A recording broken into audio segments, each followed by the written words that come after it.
Well, Alana is watching the weather for us tonight. Gosh, don't you wish we could do this outside instead of being cooped up in here today? I like to do that, but you can't get me to come back in. That's the problem, Brian. Once I'm out there, it's like, oh, no. She took off. We don't know where she's going. It is beautiful out there. And as we get through this week, you're going to want to get outdoors and enjoy whenever you can because the temperatures will be unseasonably warm. We're going to look at the reason why. Live view from Ensign Peak. Now, the winds, they did pick up as we had a cold front move through and flatten our ridge of high pressure. Unfortunately, those winds have kicked up some dust, and that's where that hazy appearance is coming from with that live view from Ensign Peak. Air quality is impacted with elevated particulate matter in places like Weber, Davis, Salt Lake County, Utah County, and yes, even the Wasatch County with elevated particulate matter. Seeing that in Duchesne. Washington County actually has higher ozone levels, which is not a huge surprise. We're getting back into that season where we get that unfiltered sunshine, which allows for the chemical reaction that forms ozone. We're seeing it in the south. Satellite radar shows that westerly flow with a few clouds in central and southeastern Utah,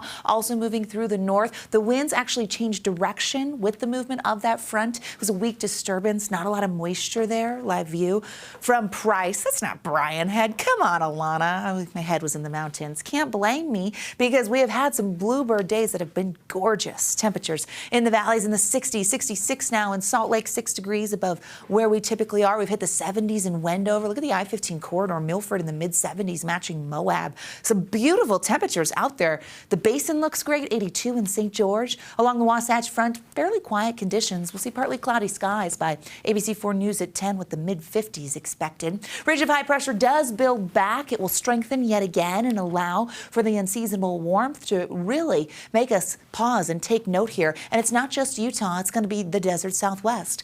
Will we break a record? Well, we'll be close. We may not this go around, but we still will be warm. As we look at the temperatures expected in St. George, which are in orange here, you see that we're close to the records, but we are talking about 90-degree days Thursday and Friday. 90-degree days. Are we already there? Did we blink? I thought we had snow last week. No, wait, we did. As we look at Salt Lake, we're going to see those numbers in the 80s.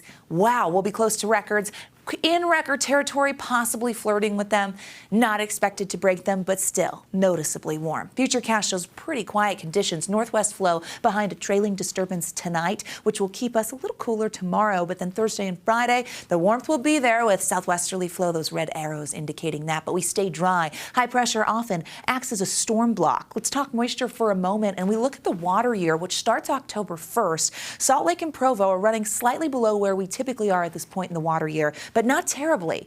A little bit of a different story down south. Look at Cedar City. Look at St. George. They're at a deficit here, and they have been dry, which means our drought conditions, they're only going to worsen. As we look at the drought monitor, we've already stepped back into the extreme category for southwestern Utah. Why does this matter? We're just coming off of snowpack. We've seen healthier snowpack in the north. Well, this matters for our fire season. That's something we're going to watch really closely here as we get through April because we already have dry conditions. Upper level Futurecast showing the ridge building, flexing its muscles, the apex of the ridge Thursday and into Friday with those warmer temperatures. Winds are going to pick up on Saturday, and that's ahead of a passing front that's going to come through. Right now, that looks moisture starved. So we're just going to notice a big dip in temperatures Saturday and into Sunday, but we stay fairly dry. 60s and 70s expected for tomorrow. 79 in Moab, upper 80s in St. George. Take a look at the next 7 in Washington County. Those upper 80s turn to 90s.